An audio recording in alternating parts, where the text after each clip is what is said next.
Okay, ladies and gentlemen, this is the final two, the Showdown. These are the top two games that came out in 2015. In my personal opinion, these games were both amazing in their own right. It was The Witcher 3, The Wild Hunt, that came from CD Projekt Red, that came out way back in June of 2015, and of course Bloodborne, from Software, who are famous for their most games like Dark Souls series and Demon Souls, and the unforgiving gameplay that comes with it, yet rewarding. These two games are both brilliant in their own rights. They're pretty similar, they're kind of fantasy, but there's a lot of sword play in there, a lot of combat. But The Witcher 3 probably has a bit more story to it and a bit more content maybe, but Bloodborne does not disappoint in the amount of great gameplay and great epic boss battles it offers, especially with the DLC that came out in November. We're going to check out these two games, but let's see what's my number one game of the year.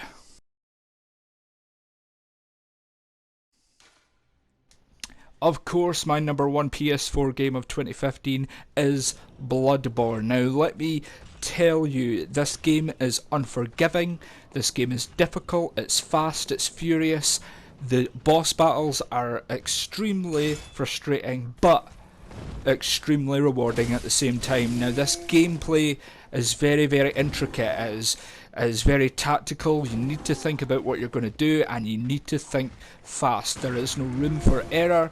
If you get hit, you will get hit hard, and you need to come back even harder. And as I say, the gameplay is extremely unforgiving, but it is extremely rewarding at the same time, and it is well balanced at that as well. It's very, very, very fast, and it is very, very difficult, but it is very, very fair at the same time. But before we get any deeper into Bloodborne, let's take a look at just number 2, The Witcher 3, The Wild Hunt, and think about how amazing that game was as well. Now, these two games could have been both Game of the Year. They're both Game of the Year eligible winners. They could have definitely topped my top 10 PS4 games because they're both truly magnificent.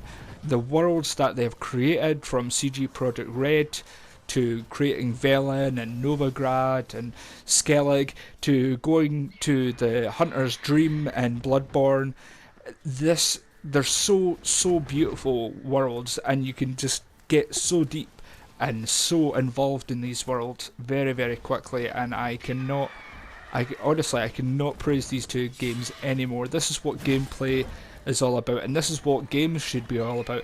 The amount of content in both these games is unbelievable. Bloodborne, you could easily, if you were just to play the main game and just go from boss to boss and go all the way to the end, you could probably sink, if you were just going to, go straight for it, not doing a speed run or anything, but you could probably get at least about 3 or 4 hours gameplay easily.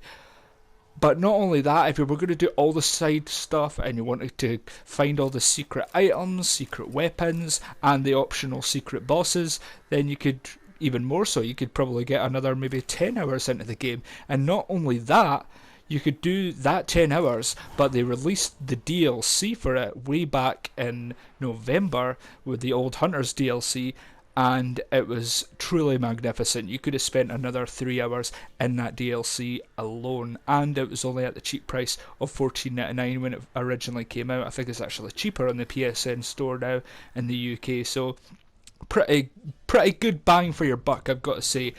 But I digress.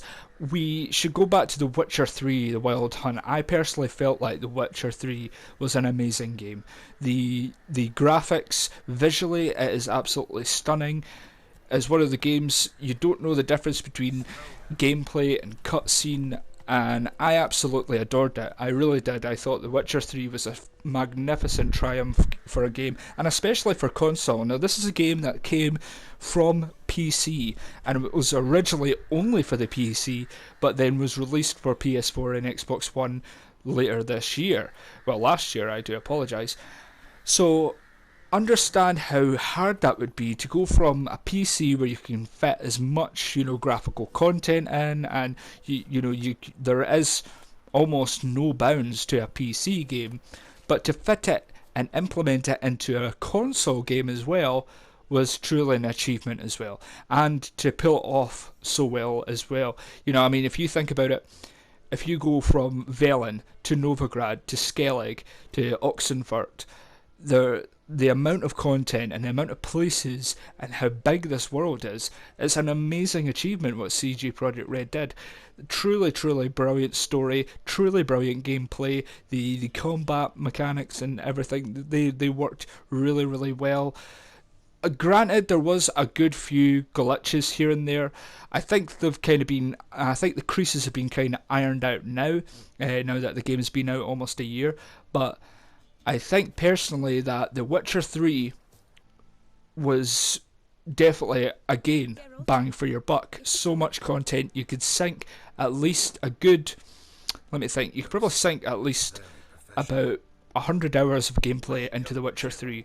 It's that big, it's that vast, there's that many Witcher contracts, side quests, secondary quests, treasure hunt quests, and your main storyline quests. So there is so much content, and not only that, CG Projekt Red, after the game had came out a few weeks, released almost weekly DLC. So it wasn't an expansion pack or anything like that, it was just like stuff like new blades, new haircuts, new armour, that kind of thing. And that is what you want from a game.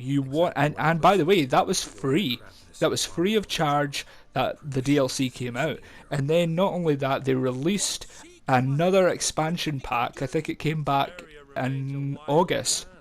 They released an expansion pack called Heart of Stone, which was an actual story expansion pack. So again, and it was only $7.99. When it first came out, it was only £7.99, and again, more bang for your buck. So much content that they put in this game was outstanding. The amount of content, the gameplay, the graphics, the visuals, everything was perfect from start to finish in The Witcher 3. Granted, there was a few glitches here and there, and sometimes it was game-breaking glitches, it would just stop and jam right in the middle of a game, and you had to reset it, turn your PS4 off and put it back on.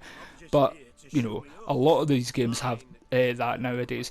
But not only that, The Witcher 3 made up for it by releasing the weekly content, the free weekly content, and plus DLC, the expansion pack Heart of Stone that came out way back in August. So lots of content, and that's what you want from a game. And personally, in my eyes, that's what I liked from a game. I like a game that's long, a game that's really deep. You can really get involved in it. You can really sink almost your whole social life into it.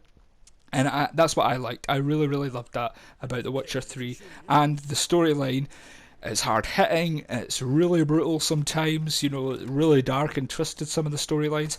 But I like that. I like things that shock me. I love the shock value of certain stories, so that did not disappoint. So, let's move on to Bloodborne. Now, Witcher 3 was my number 2 game of the year, and to top that, Bloodborne. Bloodborne came out way back in April of 2015 here in the UK, and this was my first kind of Dark Souls series kind of game, because this came from the developers from Software who made Dark Souls 1 and 2 and are going to be releasing Dark Souls 3 in March in 2016. So if you've ever played any of the Dark Souls series, or Demon Souls for that matter, then you will know how unforgiving the gameplay can be, and it is truly, truly hard and difficult and frustrating, but at the same time very rewarding. And that's what Bloodborne was. Bloodborne was very rewarding, Bloodborne was fun, it had a good storyline to it, going really deep into the mind, into the psyche, and it changed things up. It wasn't your typical Dark Souls series. The Dark Souls series consists of a kind of fantasy genre, whereas the Bloodborne series kind of moved on to the HP Lovecraft / sci-fi / gothic horror genre, and it pulled it off excellently. The art style of it, the gameplay, the visuals, the world it created, it was gorgeous. And not only that, the gameplay, as you can see, was unforgiving. It was really, really difficult. And the boss battles, I mean, it's showing you Vicar Amelia here. That was just one of the hardest bosses in Bloodborne, but there was so many more hard bosses in Bloodborne. But again, once you do it and you finish that boss battle and you defeat that boss, it's extremely, extremely rewarding, and I can honestly recommend this game to anybody. Unfortunately, it's only out on the PS4 exclusively, but this was a winner.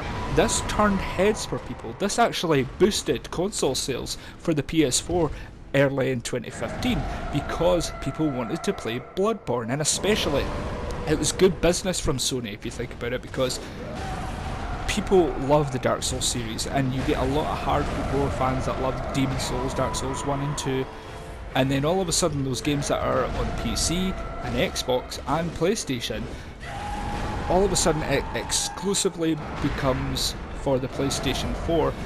That's going to turn heads. People are going to want to hear the buzz about this and go, hey, I want to play this game. I'm a big Dark Souls fan. I'm a big Demon Souls fan.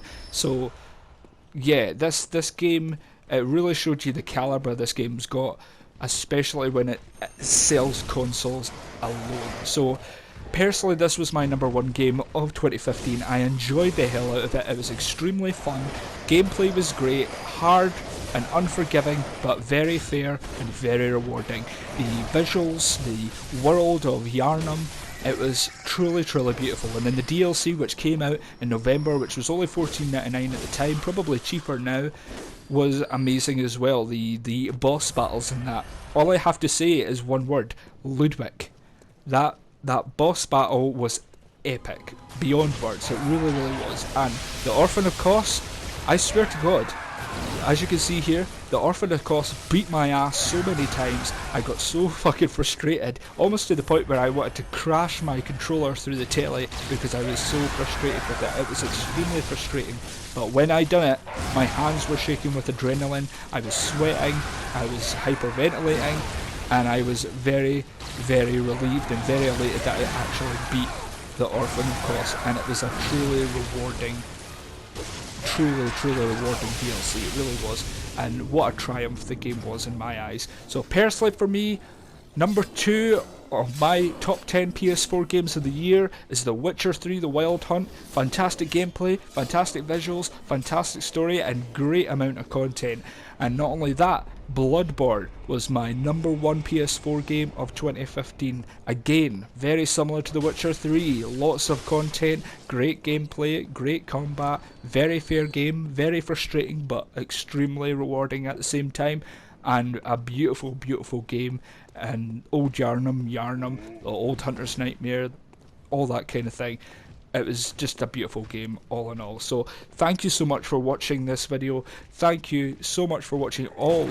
If you've went back and checked out my top 10 PS4 games of 2015, thank you so much for watching them as well. I'm extremely grateful to each and every single person that checks out my video, even if it's out just for a few minutes. I'm so grateful to each and every single one of you that check it out. If you've enjoyed this video, then hit that like button please, ladies and gentlemen.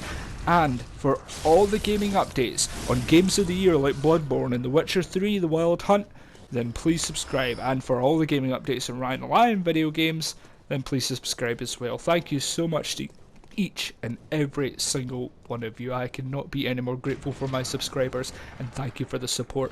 And I will see you next time.